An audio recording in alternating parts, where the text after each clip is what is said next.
Гадание для Водолея на июль. Одна карта из старших арканов. Общая температура месяца, то, что главное, то, что карты дают совет, это то, что, с чего нам стоит начать. Настройтесь, задавайте картам ваши вопросы. И общая картина вашего месяца. Старшие арканы. Вот эта вот колода. Здесь только старшие арканы, да, редкие карты с очень интересными иллюстрациями. Кстати, иллюстрации я вам тоже рекомендую рассматривать, потому что там все сплошь символы, и, может быть, в этих символах для вас больше найдется смысла, чем в моих словах, понимаете. Карта башни выпадаем Водолеем. Ой, ну я представляю, что многие уже сворачивают видео, бросают смотреть, потому что не хотим про башню. Башня действительно, эта карта снискала себе славу дурную, никто ее не хочет видеть в общих гаданиях, и тем более в личных, потому что эта карта обещает кризис и разрушение, неожиданные, противоестественные и очень-очень несправедливые. Но смысл карты, для лояльных водолеев все-таки скажу, смысл карты на самом деле очень продуктивный и позитивный. Она говорит, налетит ураган какой-то сказочный и разрушит ваш домик, но только только потому, что вы сами не решаетесь избавиться от старого. Башня, конечно, такая чистящая сила, чистящая, подчищает жизнь. Но в моменте, согласна, это бывает довольно болезненно. Башня карта фатальная, она говорит о том, что вы столкнетесь, в принципе, в этом месяце с вещами, событиями, явлениями, совершенно неподвластными вашей власти, вам не подвластными, вашему выбору, скорее. Это то, что вы не выбираете, то, что, знаете, разный форс-мажор. Кто занимается бизнесом, тому прекрасно известны вот эти вот вечные, странные, из ниоткуда взявшиеся обстоятельства, разные форс-мажорные, которые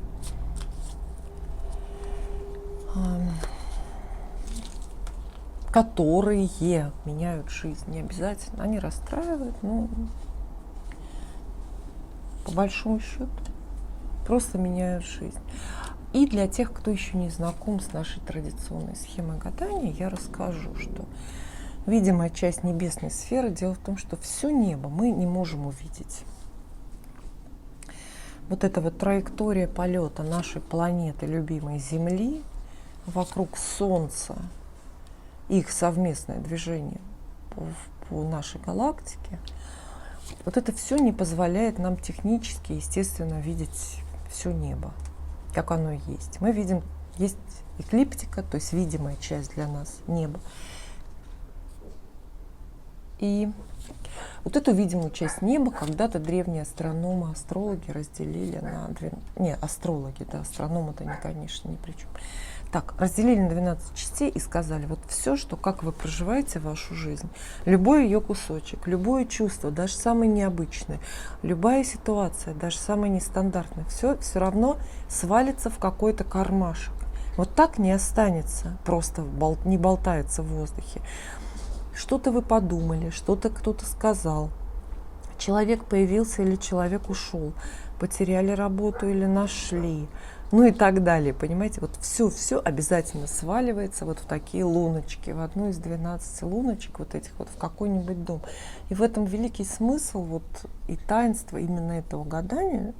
Любой вопрос, вот абсолютно любой, какой вы можете задать о жизни, даже если вы сильно оригинально живете, не как все равно вам карты ответят, потому что это всеобъемлющая схема.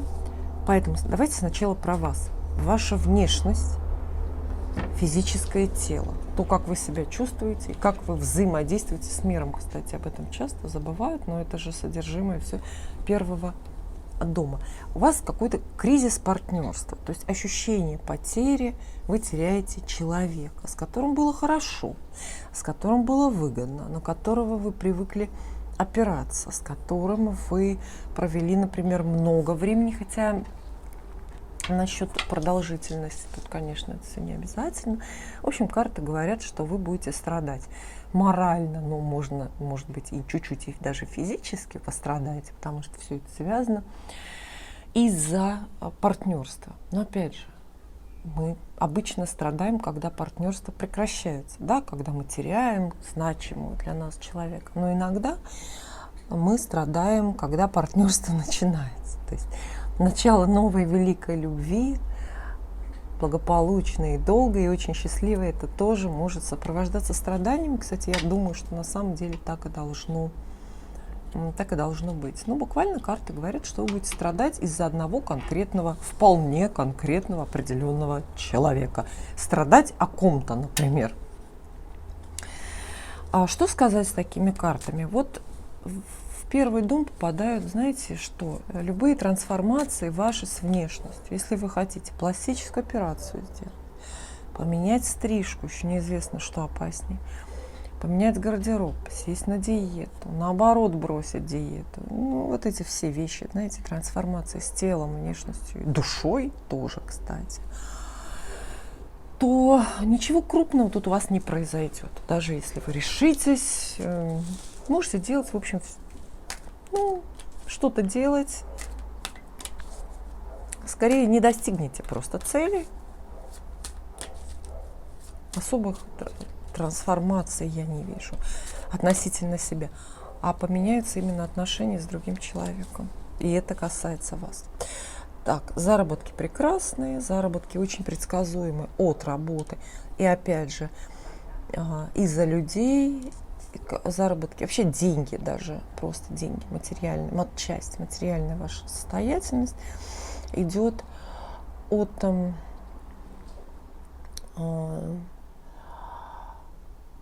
доброго расположения. То есть кто-то вас зовет, вы кому-то нравитесь, с кем-то договариваетесь, благополучно работаете. Это могут быть и совместные проекты.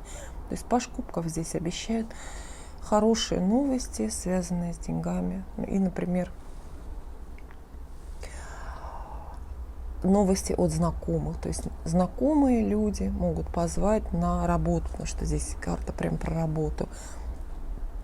Ну и, соответственно, у вас появляется эта зарплата или какая-то подработка. Спокойные, благополучные, я бы сказала, нежные карты. Они очень добродетельные. То есть, знаете, они вот в такой паре обещают честные деньги для вас, они обещают для вас новые знакомства, которые приносят, опять же, те же самые честные деньги. Они говорят о том, что получится нравиться людям, получится ни с кем не поссориться о деньгах, что тоже важно, получится не испытывать дефицита. Вот. Какая-то здесь есть управляемость. То есть сколько наработаете, столько заработаете. Ну, не об этом ли все мечтают, о такой предсказуемости. Хотя, может, и не об этом. Ну, посмотрим. У вас во втором денежном доме, в следующем, там еще и фортуна какая-то есть. Может быть, у вас по всем статьям хорошо будет. И случайные деньги тоже придут. Далее, повседневная жизнь жутко денежная. Ну, водолеи, как всегда, в окружении купюр, золотых слитков, чемоданов с долларами и так далее. Повседневная жизнь. Крупные покупки. Опять же, новости, полезные знакомства, связанные с деньгами, доходами. Третий дом описывает вообще-то людей, которые вас окружают. И почему-то у вас все люди масти пентаклей вокруг. Либо они просто земные люди, тельцы, девы, козероги. Либо вы этих людей просто используете, либо вы этих людей просто видите очень по-хозяйственному, утилитарно. Полезное знакомство, полезное покровительство. То есть приход какого-то спонсора, например, ваш бизнес, карта обещает. Но этот спонсор у вас в третьем доме. То есть он недалеко, это не какой-то абстрактный инвестор, да, неизвестно откуда, из какого-то фонда. Это вполне знакомый человек. Возможно, ваш друг. И вот совокупно карты говорят о приходе именно больших денег каких-то, ну, достаточно больших, тут у каждого свои суммы, вот, о взаимопонимании, о надежности, о выполненных обещаниях, обязательствах. То есть тот, кто вам обещает там, помочь с деньгами или обеспечить деньги, да, деньги на бизнес и так далее, этот человек, очень-очень все исполнит. То есть вы полагаетесь, кто-то, здесь есть какая-то персона рядом с вами, прям за одним столом, близко-близко. Человек, на которого можно прям, знаете, положиться. Ну не просто положиться, а прям вот лечь, облокотиться всем весом, потому что он создает финансовые тылы какие-то хорошие. Ну а вам карты позволяют делать максимально крупные денежные вложения, какие-то покупки максимально крупные. То есть можете не бояться потратить всю кубышечку свою и купить, что там, не знаю. Так, семейные дела тоже хороши, посмотрите. Семейные дела очень хороши. Вас ждет выбор, связанный с определенным нравящимся вам человеком, и выбор, связанный с любовью. То есть рыцарь кубков. Это может быть как фигура вашего родственника, достаточно близкого, так и это может быть какой-то романтический партнер. Например, начнем с самой интересной версии «Родственники нам зачем?», да? Начнем с самой интересной версии. То есть выбор, связанный с любовью. Рядом есть какой-то мужчина, молодой человек, он, безусловно, с чувствами, и он именно как герой-любовник здесь предстает.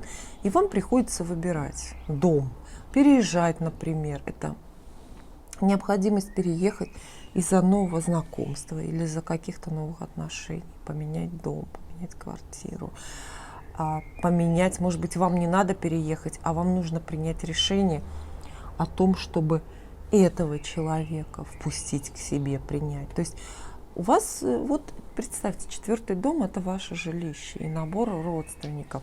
И у вас тут новая фигура, новая персона. Кто-то у вас добавляется в круг близких людей, добавляется еще один человек. И добавляется не просто так, что это он придумал, да, с перепугу с какого-то, а это вы его позвали, вы его выбрали, и вы его любите, этого человека, да. То есть тут, возможно, кто-то пригласит и двоюродного племянника пожить, например, в своей московской квартире, пока он учится, университет заканчивает. А кто-то, да, вот такой выбор с дома нового, связанный с любовью, будет делать. Во всех случаях карты очень благополучные.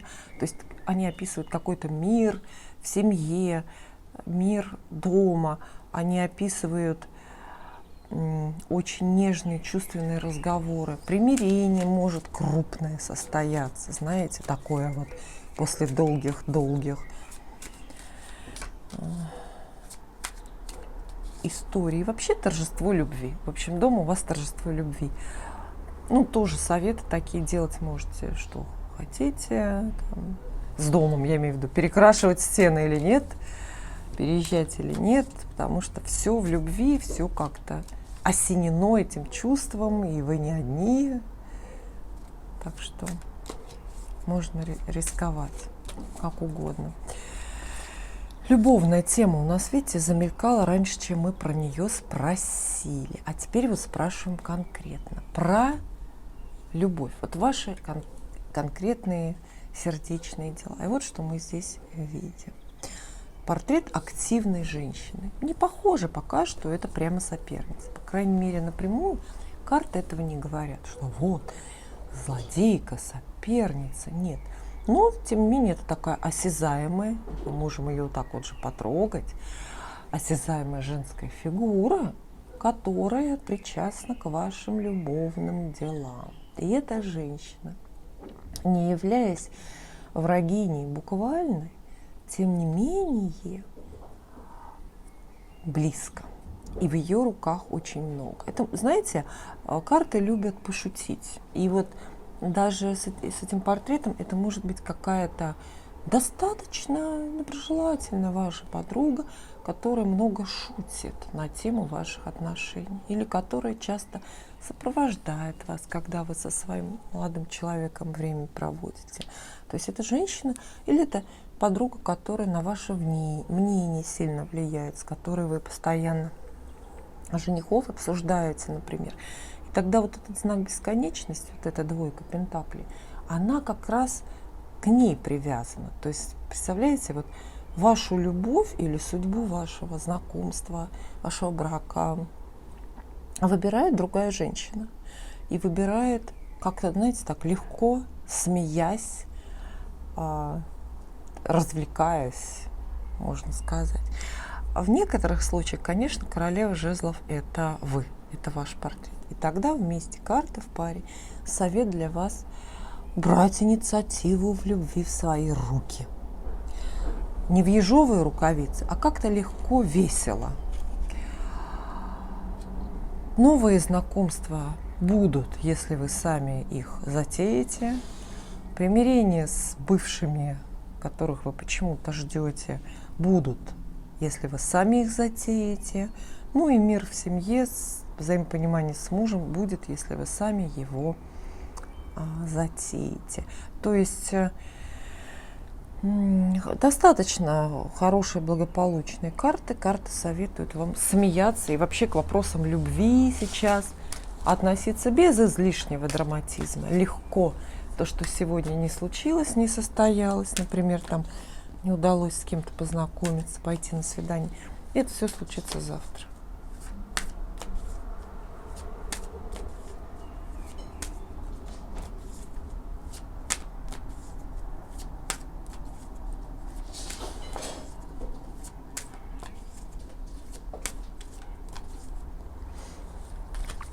Работа для Водолея. О, великий скандал.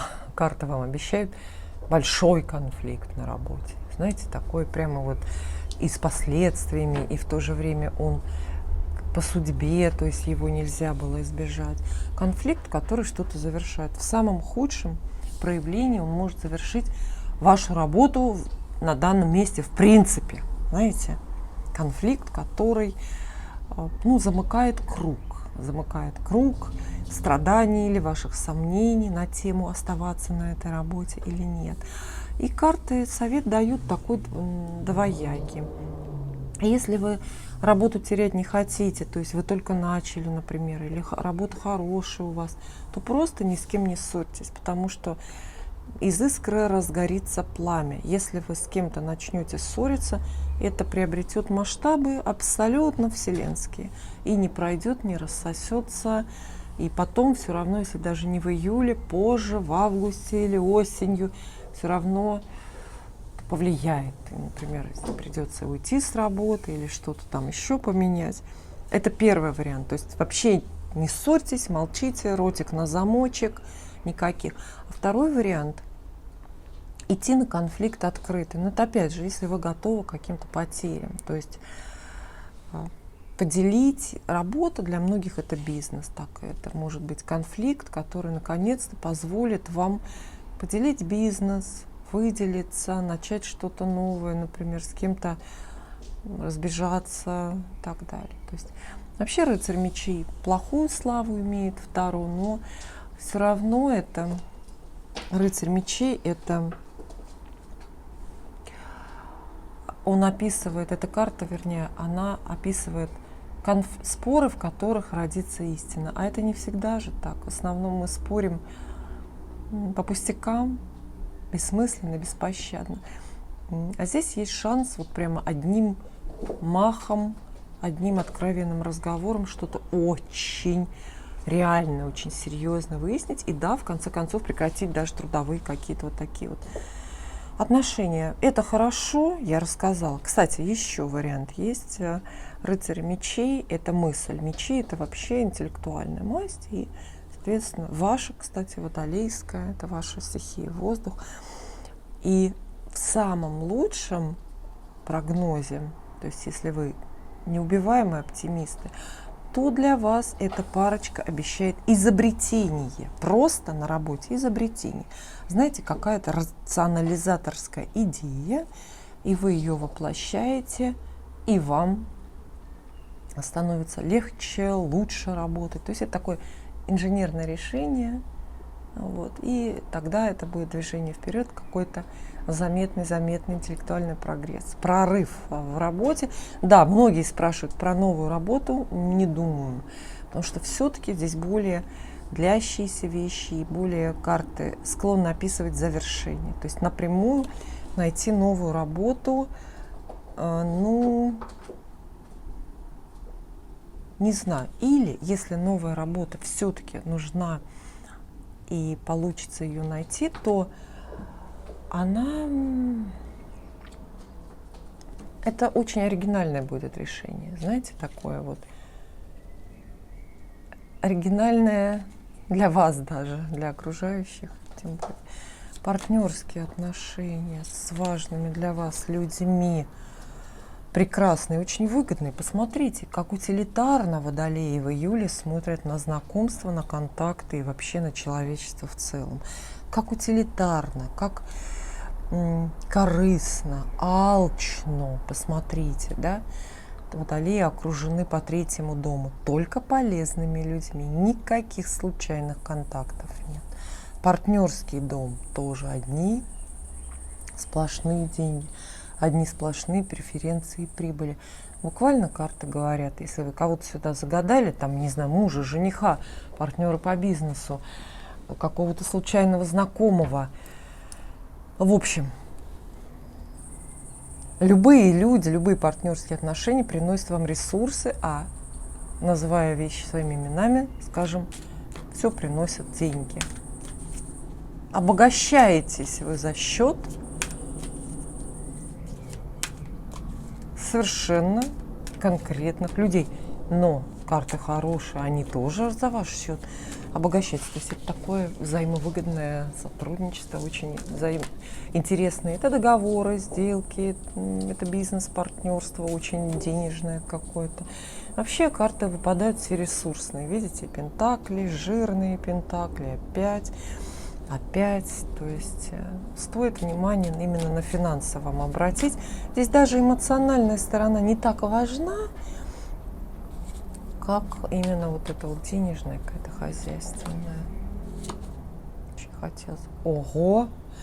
И просто опять невероятное какое-то везение идет по 8-му дому. Денежные займы, кредиты, инвестиции, случайные деньги, которые падают с неба, денежные выигрыши, призы, премии.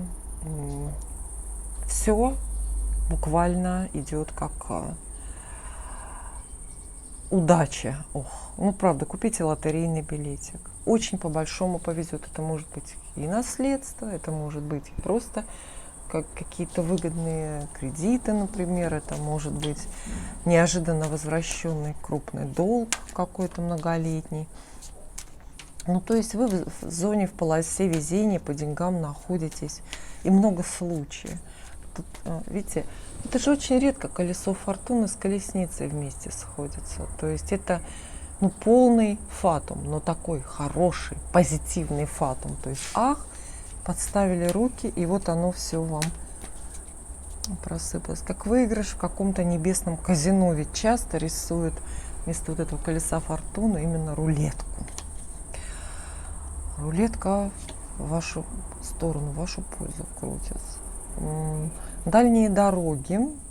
Неожиданная новость вас ждет. И тут в обе стороны, опять же, я могу пополам разделить аудиторию. То есть неожиданная новость, очень срочная, которая пугает, смущает и радует одновременно, вас ждет, связанная с дорогой или с учебой. И карта смерть здесь в одинаковой степени, поскольку это общее гадание, обещает вам как предложение о дороге, просто слишком внезапное, слишком какое-то рискованное для вас, так и отмененную дорогу. Вот. Но это, тем не менее, шанс эту зону трансформировать, очень сильно поменять. То есть поменять место жительства, причем принципиально, да, за границу уехать. А мы же видели выбор, связанный с любовью. Выбор дома, связанный с любовью у вас. Это предложение куда-нибудь замуж, может быть, например, и за границу. Надо ехать, от многого отказываться и так далее. И точно так же это может быть неожиданная новость, которая все ваши планы, связанные с дорогой или с учебой, резко отменяет. Причем, знаете, так полностью отменяет насовсем. Вот говорит, нет категорически, и все, не поедешь вообще. Как будто бы и места этого уже нет, куда ты собирался. Вот так. Карьерные дела. Угу. Вы оказываетесь привязаны к вашей карьере или к месту работы, карьерному месту, да, к стулу, к креслу к вашему. Из-за денег. Благополучные достаточно карты, то есть вот карьера как таковая, роста карьерного нету, вот буквально напрямую таких обещаний нет от карт, но ваши жертвы в пользу карьеры, хотя скорее карьера более финансовая. То есть, и эта карта описывает тот случай, когда вы не покидаете рабочее место, потому что слишком оно денежное, слишком прибыльное, и жалко терять, и невозможно уйти. То есть вы приносите себя в жертву настоящим и будущим заработком, настоящим и будущим премиям. Разве это плохо? Конечно, это хорошо.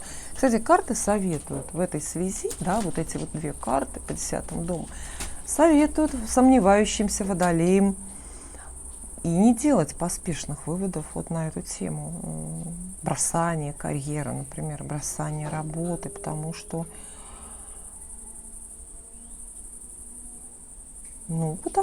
это как своеобразный крест сейчас, крест, за несение которого очень хорошо платят. Почему бы нет?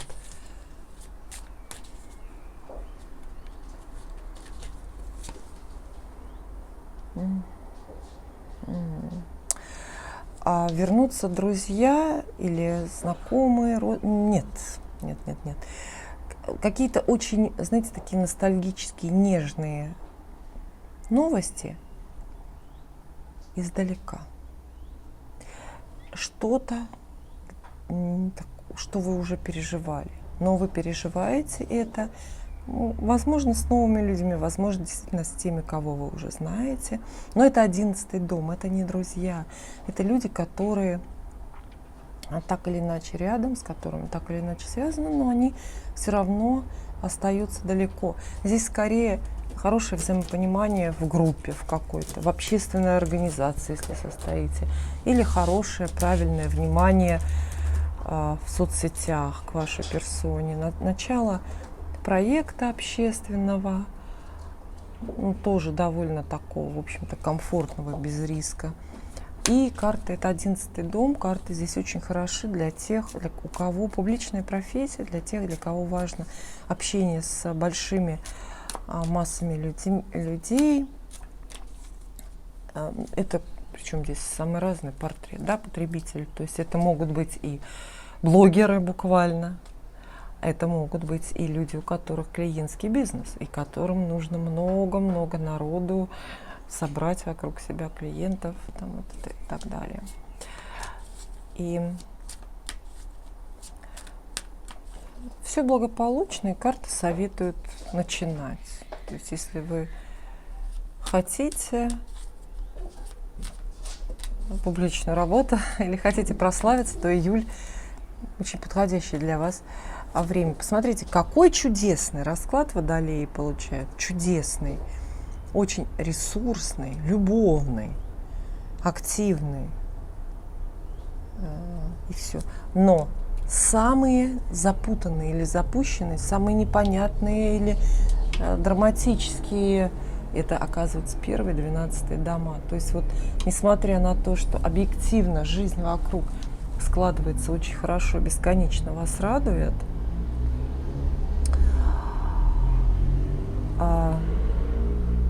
несмотря на это,